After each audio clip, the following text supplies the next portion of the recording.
Indices rise in the US on cool inflation report. Welcome to Trading at Noon. I'm Ludovica Brignola. Turbulent time for Boeing as CEO Dave Calhoun resigns after weeks of pressure for change at the company. In the US, stock exchanges closed near fresh record highs, posting their strongest first quarter performance since 2019.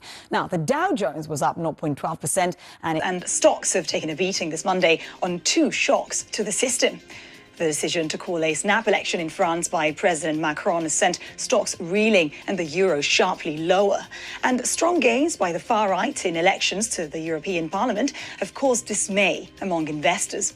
Both events introduce an element of uncertainty for the direction of policy.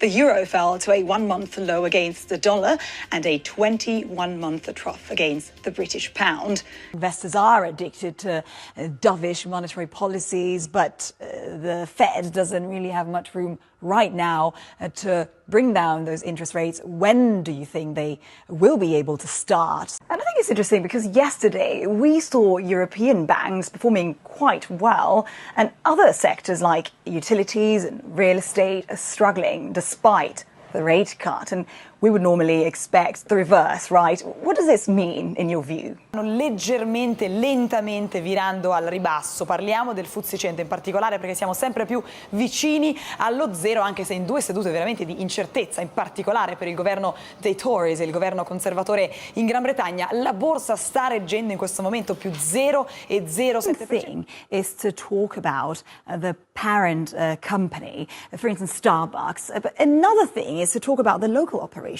of Starbucks in a certain country, for instance, Iraq. What is being impacted the most, I wonder? The actual company or the local workers, for instance? Let's get to equity markets now. And Wall Street jumped at the open with the S&P 500 and the Nasdaq touching fresh record highs.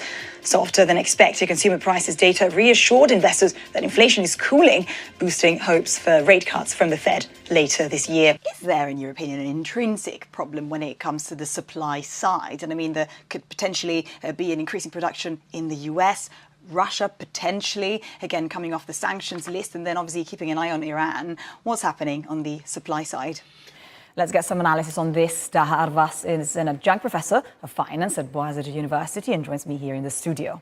We also have Jeffrey Tucker, president of Brownstone Institute, dedicated to social and economic research. He joins me now from New York.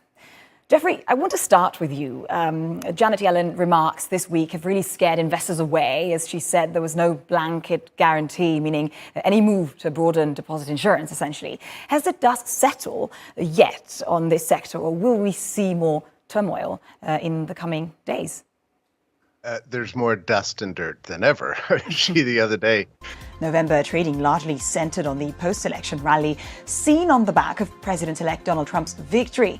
But is this rally poised to continue? Well, joining me now to talk about all that and more is Jack Janasiewicz, Natix's lead portfolio strategist. Thank you very much for being with us today, Jack. So you do say in your notes that for now, the markets have reacted to Trump 2.0 similarly to what they did in 2016. And that's all from Business News for now. I'll be back in the next hour. But until then, bye for now.